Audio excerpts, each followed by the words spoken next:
Sophia Qureshi বর্তমানে এই নামটির সঙ্গে কে পরিচিত নন? ভারতবর্ষের আপামর জনগণ তথা বিশ্ব এই নামটিকে খুব ভালো করেই কিন্তু মনে রাখতে শুরু করেছে। তিনি কে, কীভাবেই বা তার এই আবির্ভাব, এই সমস্ত কিছু নিয়েই আজকের এই ভিডিওটি। প্রথমে আমরা জেনে নেব যে কেন তার এত নাম হঠাৎ করে এই মুহূর্তে ছড়িয়ে পড়েছে ভারত তথা সারা পৃথিবীতে। আসুন আমরা প্রথমে জেনে নিই সেই ব্যাপারটি। অপারেশন সিঁদুর 2025 সালের মে মাসে পহেলগামে সন্ত্রাসী হামলার প্রতিক্রিয়ায় ভারতীয় সশস্ত্র বাহিনী অপারেশন সিঁদুর চালায়। এই অভিযানেরই বিস্তারিত তথ্য সংবাদ সম্মেলনে উপস্থাপন করেন কর্নেল সোফিয়া কুরেশি এবং উইং কমান্ডার ভূমিকা সিং।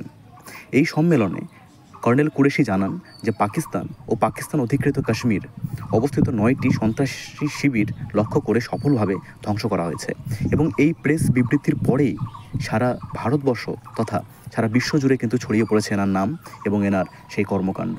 একজন নারী হয়ে যেভাবে ভারত বরাবরই নারী শক্তির প্রতি আস্থা এবং ভরসা রেখেছেন তারই কিন্তু একটা উজ্জ্বল দৃষ্টান্ত এই সোফিয়া কুরেশি। এখান থেকে কিন্তু ইনি অত্যন্ত জনপ্রিয় তথা সারা ভারতবর্ষের মিলিয়ন্স অফ হার্টের কিন্তু একজন ইন্সপিরেশন হয়ে দাঁড়িয়েছেন। এরপর আমরা এনার ব্যক্তিগত এবং কর্মজীবন সম্বন্ধ আরেকটু বেশি করে জেনে নিই। কর্নেল সোফিয়া কুরেশি 1974 সালে ভারতের গুজরাতের ভদোদরায় একটি মুসলিম ও সামরিক পরিবারে জন্মগ্রহণ করেন। তিনি কিন্তু নিজেই শুধু একজন সেনাবাহিনীতে যুক্ত এমন ব্যক্তিত্ব নন, তিনি এবং তার ঠাকুরদা ভারতীয় সেনাবাহিনীতে ধর্মীয় শিক্ষক হিসেবে কর্মরত ছিলেন।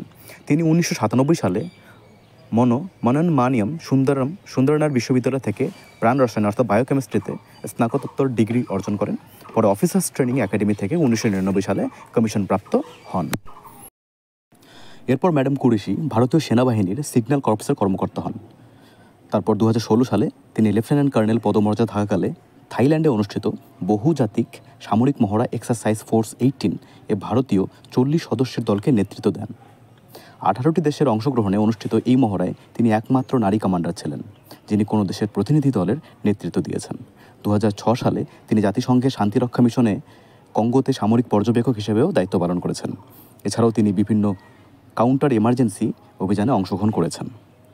তো তার এই অবদান এবং বর্তমানে যে তিনি দায়িত্ব নিয়ে লিড করছেন অপারেশন সিঁদুর, তো একদম অনস্বীকার্য বলা যেতে পারে।